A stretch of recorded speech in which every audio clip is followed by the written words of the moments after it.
Ok, iniciando a gravação.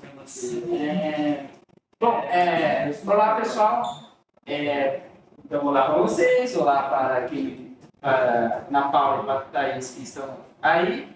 Então o seminário o Pedro vai apresentar sobre inferências com amostras não probabilísticas e é isso, então já vou colocar a apresentação.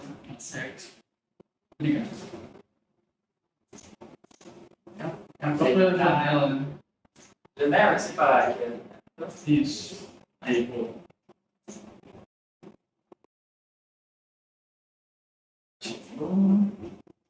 Então vocês estão vendo a tela? Sim. Consegue deixar aí? Opa, alguém mandou alguma coisa? Alguém tem? Dá para autorizar que ele está sem problemas. Ok, então... Ok? Então todo mundo consegue ver a tela aí que está no Google Meets? Sim, conseguimos. Ok, então pode começar. Muito bem. Então, eu sou o Pedro e eu vou falar um pouco sobre inferência com amostras não probabilísticas, que é um assunto que eu estou estudando desde novembro do ano passado e eu estou achando bastante interessante. Certo? Então, para começar, definindo rapidamente algumas coisas iniciais. Um plano amostral é uma função que para cada amostra te dá a probabilidade de seleção daquela amostra. Por definição, cada unidade amostral tem que ter uma probabilidade maior que zero, que se é impossível acessá-la, não é uma unidade amostral, não está na população efetiva amostrada. O plano amostral é uma função que dá a probabilidade de seleção da amostra. Aí uma amostra probabilística é quando os dados eles são coletados, eles são obtidos por meio de um plano amostral. Então, você sabe a probabilidade de seleção daquela unidade. Então, por exemplo, quando o IBGE ele seleciona distritos em uma cidade, né, uma pesquisa, seleciona unidades de amostragem. Então, o Estado, né, ele faz essa amostragem e sabe a probabilidade de seleção das unidades.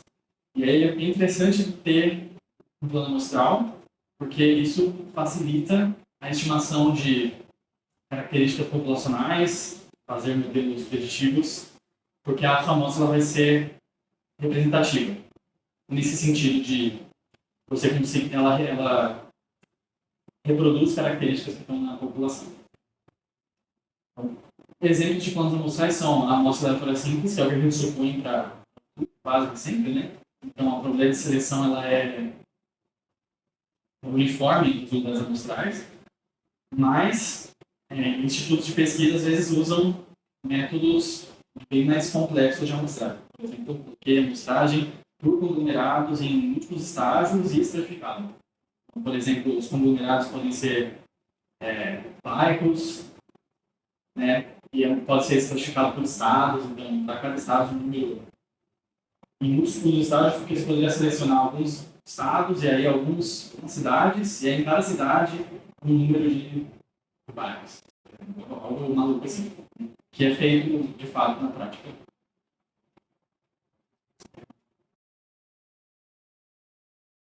Olá. Pode se encontrar. Sentem-se. A gente estava definindo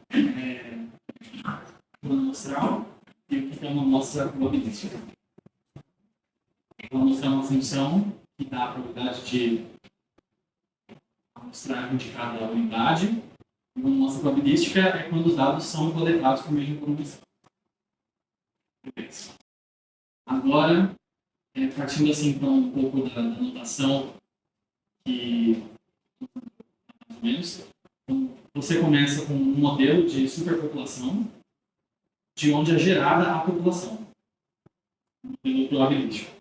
Então, a população é denotada com U, que é uma lista das unidades amostrais, E aí os nossos dados, aí, P1 até N, N maiúsculo da população, eles são identicamente distribuídos de acordo com o modelo da superpopulação. Aí, a partir da população, existe um plano amostral. Esse delta-I é um indicador se a unidade I ela é amostrada ou não, é aleatório.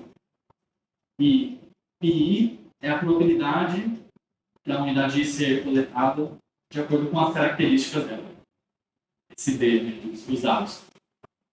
E o plano amostral ele acaba induzindo na amostra uma distribuição que não é necessariamente a distribuição populacional das características. Aqui eu denotei a amostra como S, que é esse conjunto de índices, o I1 até o INzinho, ela mostra o tamanho N, está contida na população, e tem essa distribuição F-til, porque ela pode ser diferente da F. Então, por exemplo, se eu tenho uma característica X e o plano amostral ele favorece valores maiores de X para você colocar, então a distribuição amostral de X ela não vai ser a mesma na população, ela vai ser deslocada para mais. Porque a probabilidade de coletar um X maior é maior do que na população de fato. Então tem essa diferença que está ali embaixo. Né? Essa probabilidade na amostra do B pertence a A, ela é a probabilidade na população de pertence a A, só que condicional na seleção. A distribuição amostrada é diferente da população. Bem, seguindo, geralmente a gente ignora esses índices na população e considera que só uma amostra. Né? A amostra I igual a 1, I igual a 2, I igual a N5.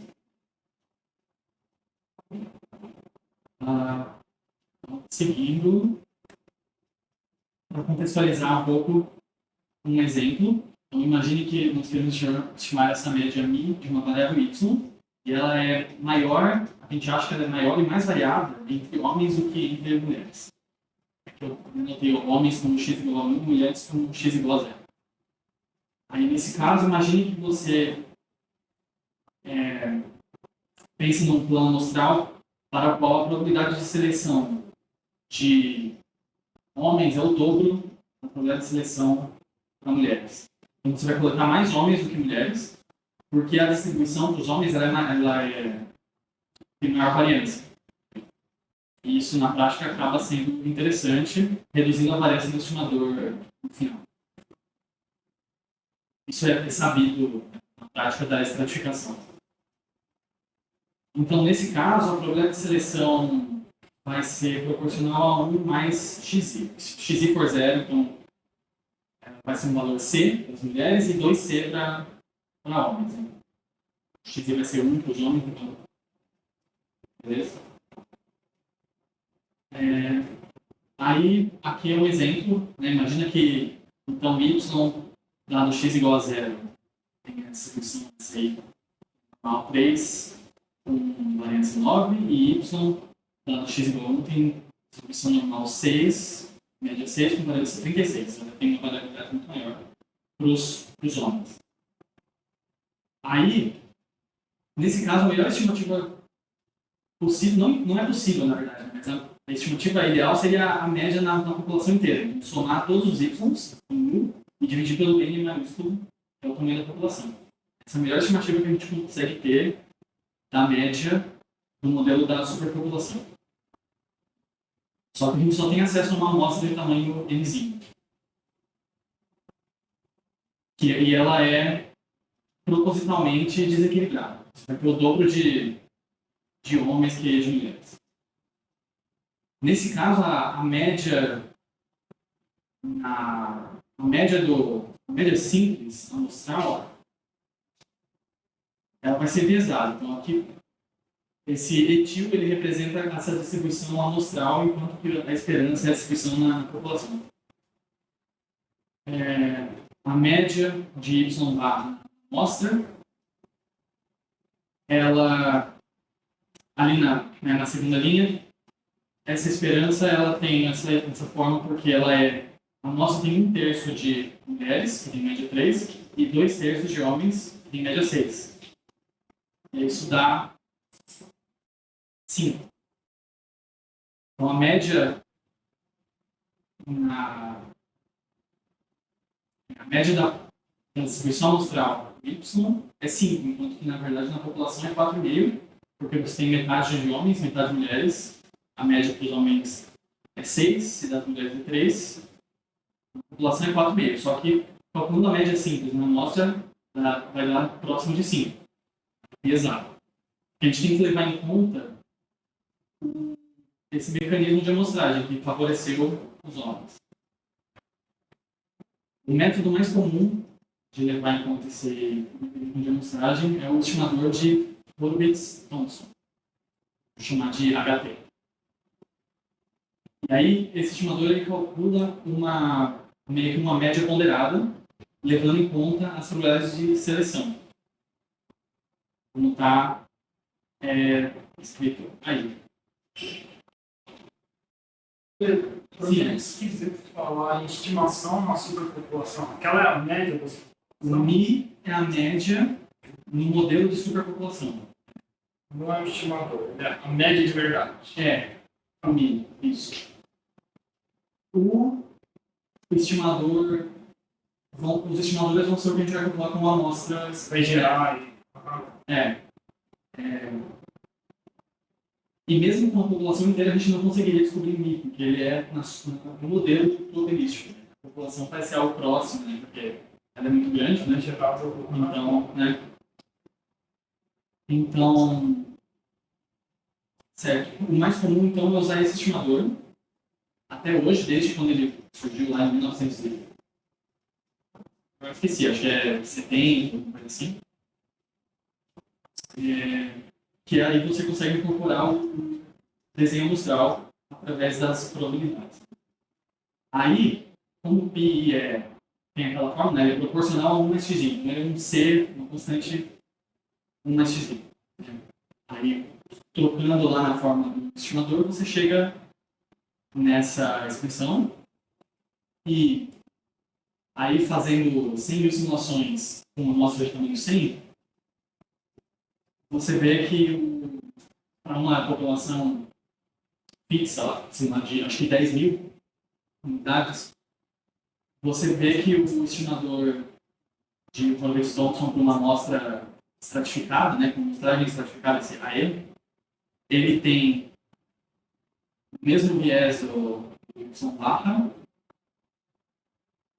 praticamente, a variância é reduzida, porque você amostrou mais a população de homens, que é mais variada, e aí, consequentemente, ele tem um erro menor. Nesse caso, não muito, né? Tipo 10%, tem 8%, não, coisa assim, pelo lá. Mas acho que ilustra um pouco porque tem que ser levado em conta o desenho amostral, especialmente quando você conhece ele, né? Como nesse caso. E aí, o estimador de Horowitz-Thompson, ele tem essa forma de média ponderada, então o inverso das probabilidades são chamados de pesos amostrais. E aí, cada unidade tem um peso e faz uma média ponderada pelo PI a menos 1, mais ou menos. Ok. Agora, então, partindo das amostras não probabilísticas, que é o caso mais comum na vida, assim. Porque uma amostra não probabilística é quando ela não é obtida por um plano amostral conhecido. Então, você não sabe as probabilidades de seleção. Por exemplo, quando você tem amostras de voluntários. As pessoas são voluntárias, pode ser que a população dos voluntários seja diferente da população das pessoas em geral. Né? Voluntários, isso já é bem estabelecido, sim, por exemplo, nas ciências médicas, os voluntários geralmente são mais ricos, geralmente são mais saudáveis. Ou então, quando você tem amostras probabilísticas com não resposta, por exemplo, alguns grupos eles podem ter uma propensão menor de responder, e aí a sua amostra não é exatamente aleatório, porque depende da participação voluntária das pessoas que você contata. Então, por exemplo, se homens numa pesquisa forem menos prováveis de responder, no final você não vai ter mesmo com um mecanismo de amostra aleatória, e você não vai ter meio a meio homens e mulheres, você vai ter mais mulheres, se elas forem mais propensas a responder. E aí você teria que corrigir isso de alguma maneira, se o sexo for importante para a pesquisa. Então, isso está escrito aqui. Se a probabilidade de seleção depende de variáveis que são importantes, os estimadores, eles possivelmente serão enviesados. E aí você costuma dizer que o mecanismo de seleção não é ignorável. Naquele sentido do Rubin, que não tem a independência e aí a inferência ela tem que passar pela estimação do mecanismo de seleção. Então, para construir estimadores melhores que os que a gente usa normalmente, você tem que levar em conta as características da amostragem, por exemplo, estimando essas probabilidades de seleção. Não é a única maneira, mas é uma das mais comuns hoje em dia. Então, agora um exemplo para falar de amostras não probabilísticas. Então, imagina que você quer estimar agora uma média μ de uma variável y e a amostra ela é obtida de maneira que a probabilidade de seleção é proporcional a uma variável x, sendo x uma outra variável que não é independente de y. E agora a gente tem duas variáveis, x e y. A gente está interessado na média de y, só que a probabilidade de seleção é proporcional a x. Aí, acontece que y não vai ser independente da seleção, no geral, porque ela vai ter uma dependência através de x. Aqui é o delta i, lembrando que o indicador da unidade amostral se selecionado ou não, então a soma de delta i é n, e a probabilidade de seleção ela é aproximadamente essa expressão de xi sobre a soma de todos os xi para n relativamente pequeno, que é uma aproximação. Aqui a amostragem geralmente ela é sem reposição e essa aproximação não é com reposição. Então, uma diferença para n muito grande. Mas, enfim, para mostrar que o delta depende do x. E por causa disso, a distribuição na amostra vai ser diferente da distribuição na população, distribuição de y. E aí a gente tem que fazer algum tipo de correção nesse caso. Agora, colocando números para mais claro isso, imagina que y tem essa distribuição normal, 10 com variância 1, e x, para depender de y, né, coloquei alguma relação ali. X tem distribuição normal com média y e variância 1. Então, é uma perturbação do y. Imagina que talvez o y seja o que você quer, está interessado de verdade, e você consegue medir, só que com um custo mais alto, né? E o x é uma variável perturbada do y. Aí o que acontece com essas distribuições, né? Se você for calcular a média simples na amostra, você vai chegar em números próximos de 10,1. E não 10 como na média do y, de fato. Você tem aquele viés novamente. Alternativamente, você pode estimar as probabilidades de seleção e usar aquele estimador de Hurwitz-Thompson que vai corrigir esse viés. Só que a gente tem que estimar o PI dessa vez, porque ele não é conhecido. Imagina que a gente não sabe que ele é proporcional a x. Então a gente tem que ter informação sobre a população. Só com uma amostra eu não consigo comparar a distribuição amostral com a populacional. Tem que ter algum dado da população. O tipo de informação auxiliar que você tem vai definir os métodos que são possíveis. Um método muito comum, que é dos mais simples, se chama raking, que vem de rake, que é rastelo, que é aquele instrumento de jardinagem. Não vou entrar por que deram esse nome, sei lá. Mas o raking pode ser feito a partir de totais populacionais. Você não precisa de uma amostra da população que seja aleatória. Então, se você tiver totais,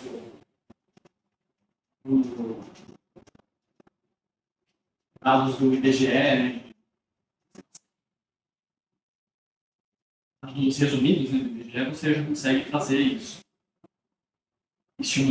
para estimar o perigo. Agora, métodos que são mais complexos, que fazem isso que também é chamado de pós-estratificação, vão requerer mais informação, como, por exemplo, uma amostra aleatória de referência, o auxiliar, que em estudos com humanos é muito comum, porque você pode pegar amostras do IBGE, como a PNAD, que vão ter dados de trabalho, de sexo, de etnia, idade, a localização geográfica da pessoa, tudo, vai ter bastante detalhe. São amostras relativamente grandes e probabilísticas. Então é um caso interessante para quando você tem pesquisas com humanos. Entendeu? Não. Tá. Então, para dar um exemplo, desenvolvendo a expressão daquela probabilidade de seleção aqui, né, aqui omitindo, suprimir os índices, para não ficar escrevendo xi e delta i, né, a probabilidade de seleção, ela é a probabilidade de delta ser igual a 1, que é a seleção, dado as características daquela unidade, que é o x, né. Aqui supondo que a gente vai supor que é independente do y dado x. X é suficiente. Como naquela formulação, a gente tem isso. Que é vai ser independência funcional, né? Y e delta são independentes dado x. Aí, fazendo a regra de Bayes, você chega a segunda igualdade. Como aqui o delta estrela ele denota a amostra que é aleatória.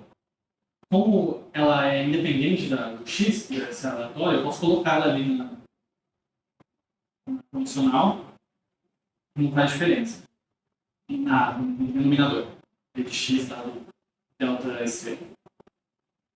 Então, a probabilidade de seleção π de x ela é proporcional a essa razão entre as duas densidades. A densidade na amostra não probabilística e a densidade na amostra probabilística que a gente tem.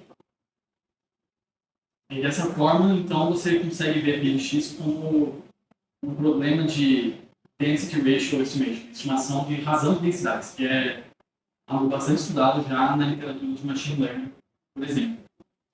Porque a maneira mais ingênua seria estimar a densidade do numerador e a densidade do denominador, só que isso funciona bem mal. Então, você tem métodos para estimar a razão de densidades e uma maneira mais simples e interessante, é mais comumente feita, que é usar um truque para transformar a estimação da razão de densidade em um problema de regressão binária, que fica muito mais simples. Então, você define essa variável z, que ela é 1 para as unidades da amostra probabilística e 0 para as unidades da amostra probabilística. E aí a razão das densidades que a gente tem ali, como ela diz respeito só às unidades que estão em um ou em outro, né? Você tem z igual a 1 ou z igual a 0, e você consegue, fazendo a regra de Bayes de novo, tanto para o numerador quanto para o denominador, inverter x e z. Então, você tem p de z igual a 1, dado x igual a x, sobre p de z igual a 0, dado x igual a x. E isso chega na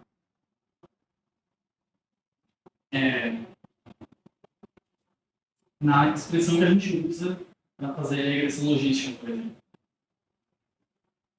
Que é a razão de P e menos P. Então você consegue fazer a regressão logística para estimar as probabilidades de seleção se você tem uma amostra probabilística de X e a não probabilística. A questão é que a gente, na probabilística, a gente não tem Y, que é o que a gente quer de fato. Por isso que a gente precisa complementar os dados. Okay. Então aí, imagine que a gente tem uma amostra então, aleatória S2, aqui eu coloquei de X, só X, não XY, né? Só X com tamanho N também, por exemplo. Além da amostra não probabilística S1, de X e Y. Aí, usando regressão logística, você consegue estimar π e assim calcular as estimativas pelo estimador de Horowitz-Thompson, que é o mesmo de antes. E aí aqui eu fiz 10 mil simulações para a gente comparar com uma média amostral simples de Y, né, que a gente tinha. E aí você vê que o viés é bastante reduzido para o estimador de Horowitz-Thompson, que faz a correção. A variância é praticamente igual. Teoricamente, ela é estritamente maior. Mas ela, nesse caso, ela ficou muito pouco diferente. E acaba que o erro quadrático médio reduz bastante. É cerca de 40% menor aí. Então, acho que esse exemplo assim, sugere que pode ser muito interessante fazer esse tipo de correção quando você tem esses dados auxiliares para complementar a amostra. Okay. Agora, quando que isso é feito na prática, né, no mundo real, como que isso é usado, certo? Desde 2010, cada vez mais empresas de pesquisa de opinião começaram a fazer pesquisas pela internet. E as pesquisas pela internet, elas dão amostras muito ruins. As amostras, elas têm uma subrepresentação grande de certos grupos. E aí elas precisam de bastante correção. Não é que nem uma pesquisa do IBGE que vai bater na porta de cada pessoa. Só que elas são muito mais baratas também, as pesquisas pela internet. Então, por isso o interesse nelas cresceu muito. Aí vocês podem ver que as publicações sobre recrutamento digital cresceram de um jeito bem incrível, assim, desde o começo de 2010, 2011 até agora. Só se fala em recrutamento digital. Uma empresa que se destaca muito no mundo de pesquisa de opinião, assim, pesquisa eleitoral, no caso, é uma chamada Atlas Intel, que ela é bem recente, ela foi fundada em 2017, mas já ficou muito conhecida, porque eles erram bem pouco nas pesquisas. Tem algumas publicações do Nate Silver, de um site chamado 538, eu acho que é 538, que ele trabalha muito com pesquisa de opinião e estatística no esporte e tal. E aí ele fez uma análise das eleições dos Estados Unidos em 2020, comparando muitos dos institutos de pesquisa que realizaram várias, né? Então aqui a maioria fez mais de 10 pesquisas, né? E a empresa que menos errou foi a Atlas Intel, com um erro médio de 2% dos resultados. Enquanto a maioria fica ali por 5%. Tivemos um desempenho muito, muito bom e continuam tendo em 2021, 2022 também tiveram em outras eleições. Aí, buscando um pouco sobre eles, assim, você encontra várias notas sobre a metodologia. E a Atlas, então, ela destaca muito a importância de identificar e corrigir desvios amostrais anormais. Eles usam essa frase, desvios amostrais anormais. Aí, se você olhar lá no documento deles, eles falam bastante sobre a metodologia. Então, tem esse recrutamento digital aleatório, RDR, que é aquele que faz referência aos artigos, né? Então, convites aleatórios são enviados aos usuários na internet através de banners na web, então são propagandas. Né? em aplicativos móveis, no Google, no YouTube, certo? Imitando propagandas mesmo. A pessoa clica e preenche a pesquisa. Ou seja, a taxa de resposta já é muito pequena, porque quem clica nessas pesquisas é muito boa. Então eles falam também sobre teste de seleção. Então, a empresa realiza um monitoramento detalhado para garantir que todos os usuários tenham chance de serem selecionados nas pesquisas. Então eles tentam fazer uma amostra aleatória, alterando dinamicamente para quem é direcionado a propaganda. Os anúncios são controlados para tentar melhorar a seleção, mitigar os problemas. Além disso, as taxas de resposta variam entre subgrupos que podem afetar a representatividade das amostras. Aí, a Atlas então estuda esses padrões e ajusta a coleta de dados, que é o que está falando. Eles ajustam a coleta para corrigir esse viés. Beleza? O que mais? A Atlas Intel utiliza um conjunto amplo de variáveis para estratificação, que é o que eu falei mais na apresentação, né? Então, eles usam IDH, tamanho do município, se a pessoa recebe transferência de renda, tipo Bolsa Família, sexo, região, idade, escolaridade. Todas essas variáveis são coletadas quando eles fazem pesquisa. Eles têm dados populacionais, escolaridade, região, renda, tudo isso, né, IDH dos municípios e tal. E aí o que eles fazem? Como eles falam aqui, um algoritmo interativo atribui pesos únicos aos respondentes para minimizar a sobre ou subrepresentação dos subgrupos. O resultado é uma amostra que reflete com precisão o perfil da população em todas as dimensões relevantes. Então, eles fazem exatamente isso, que só que é um método proprietário, né? Que não sabe exatamente como funciona, mas eles atribuem esses pesos de acordo com a subrepresentatividade ou subrepresentatividade da amostra, né? Então, se, sei lá, pessoas de 20 a 30 anos não clicam em propaganda, aí quando tem alguém que clica, eles colocam um peso lá em cima para equilibrar essa faixa etária. E é meio que fazendo isso, então, que a metodologia deles deve ser muito boa, né? Então eles conseguem errar pouco nas pesquisas.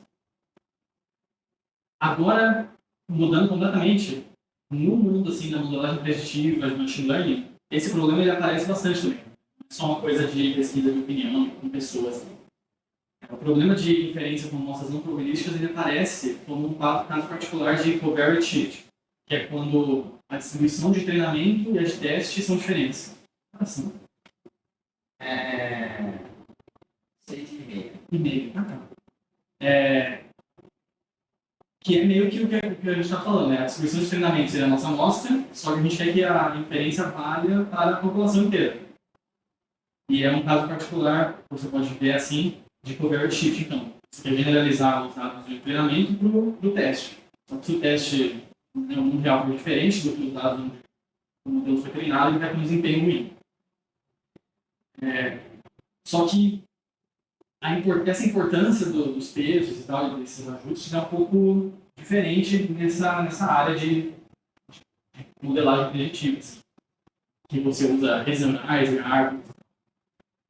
Porque quando os dados são abundantes e você consegue usar esses modelos muito flexíveis, você encontra assim, na literatura várias vezes que eles mostram que fazer essas correções não é muito importante, não acrescenta.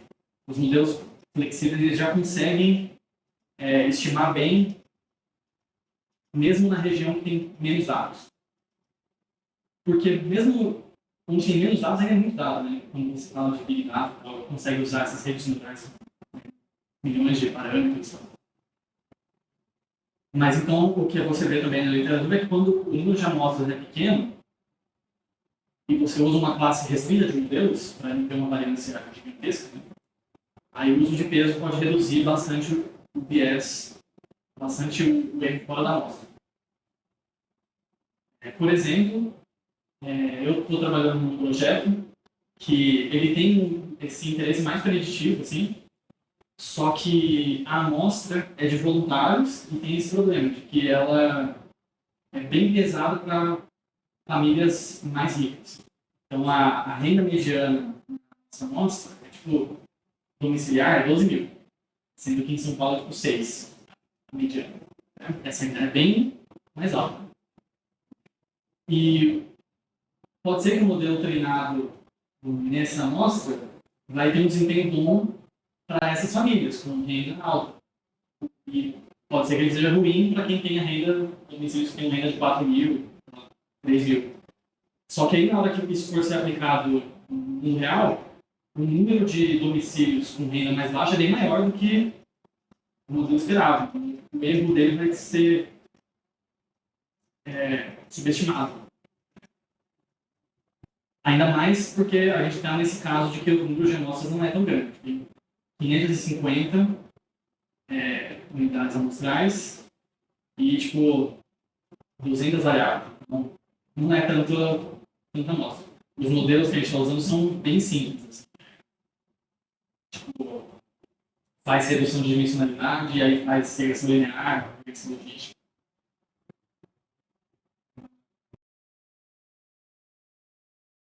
E eu acho que é isso. Aí tem minhas referências. Eu coloquei bastante coisa aqui, se alguém tiver interesse.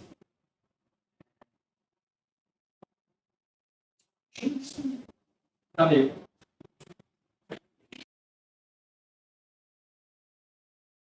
Espero que tenha dado para entender alguma coisa. Não sei. Perguntas. Bom, eu tenho uma. Sobre o procedimento, então, padrão dessa área de probabilistas é utilizar o estimador de Evans-Thompson e tentar estimar os pesos a partir desse estimador. Não, ao contrário. O estimador de Robertson precisa dos pesos. Sim, estima os pesos para usar o estimador. Isso, existe alguém pesquisando, algum trabalho, quando sem utilizar esse estimador, ou é tudo baseado em cima disso? Você teve, historicamente, apareceram outros estimadores, mas eles não conseguem ser melhores que o estimador de Robertson. O que você tem porque o estimador de Robertson só depende dos pesos estarem bem estimados. Certo? Você tem estimadores que dependem de outras coisas com mais força, e não tanto dos pesos, exatamente. E aí você consegue fazer um estimador duplamente robusto. Mais ou menos por aí, assim. Porque aí se os pesos não estiverem bons, aí o outro vai estar melhor. Então isso dá uma compensada.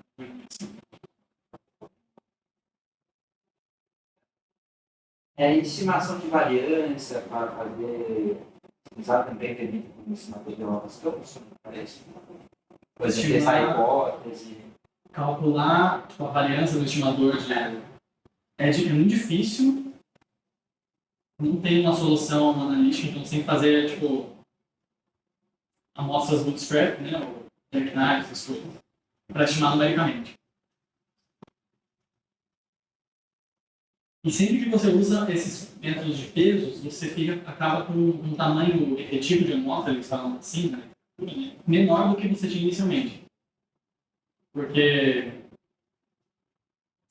imagine se você tem uma categoria de uma parte da amostra que tem muita representatividade e outra pouca, é como se você não tivesse uma amostra muito boa, ela na prática ela é menos eficiente.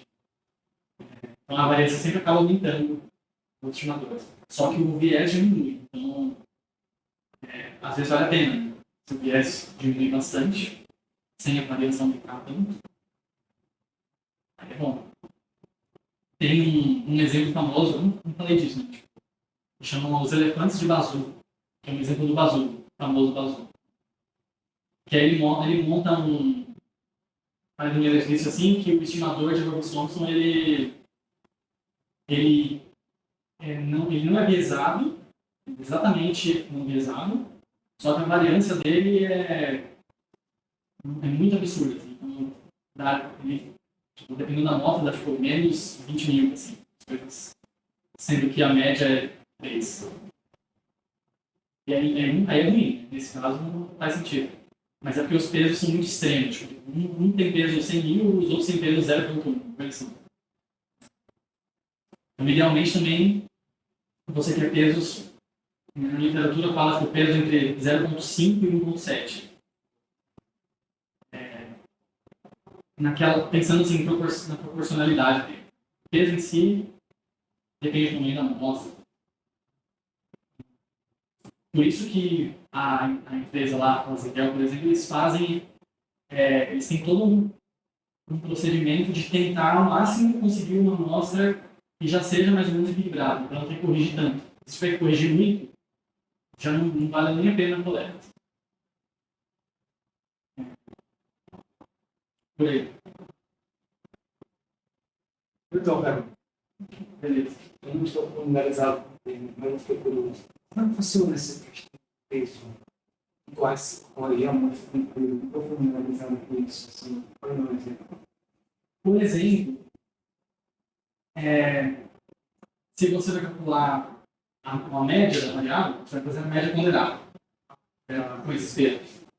Se você vai ajustar um modelo, você vai fazer máxima verossimilhança, você não vai somar a verossimilhança tipo, de cada unidade. Você vai multiplicar pelos pesos, vai ser uma soma ponderada.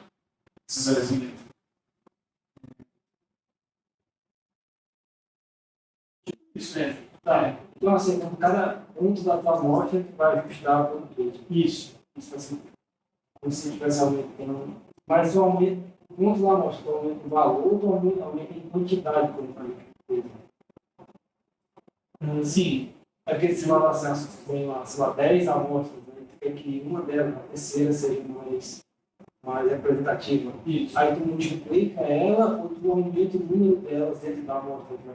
A 12 aí, né? Se ela tem peso 3 dentro das 10, aí tu vai ficar 3 a tua amostra, e ela se repete 3 vezes. Você não precisa aumentar o banco de dados. Pode ter uma variável que é o peso. Eles colocam 3. Certo. Mas ele seria equivalente a fazer isso? Seria equivalente, mas tem que ter um cuidado, porque se você vai fazer com Bootstrap, você não pode tirar uma delas. Tirar as 3. Entendi. Porque não é como se você tivesse uma amostra maior de fato. Entendi. Se você fizer isso e tirar uma só, por exemplo, no Bootstrap, a variância vai ser subestimada. Você vai estar inflando a amostra, vai parecer que vai parecer menor. Quando na real tem que aumentar, por causa do desequilíbrio. Cuidado com isso.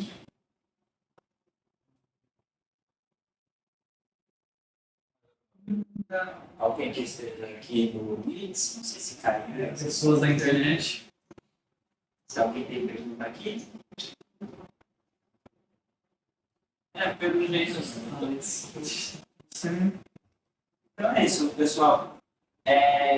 Queria convidar também, se alguém teria interesse em apresentar seminário, estamos com vaga daqui a 2 semanas. Então, se alguém tiver interesse, pode de estatística aplicada / aplicável também, qualquer coisa que vocês tiverem interesse em apresentar. Então, na próxima, daqui 2 semanas, não temos ninguém marcado, estou tentando ver se alguém tem interesse em participar. Se conhecem alguém que talvez tenha interesse, pode também falar, ou talvez falar com alguma pessoa de fora também, talvez com algum professor, qualquer tipo. Aí eu tenho que chamar para ver se você pode assistir o seminário. Não precisa vir até aqui, né? Se for no caso, a gente consegue fazer online, né? Também é possível fazer online. Ainda mais se for de fora. E tem mais uma coisa. Ele está aqui um mês. Acho que já temos pessoa, mas tem que confirmar, tem que falar com ela para confirmar o tema, então ainda não vou apresentar. É isso, pessoal. Alguma dúvida, algum comentário? Então, encerrar aqui. Tchau, tchau, pessoal. Não sei nem se me ouviram. Bom, tchau, tchau, pessoal. Aí, adorado. Que bom. Encerrar a chamada. São...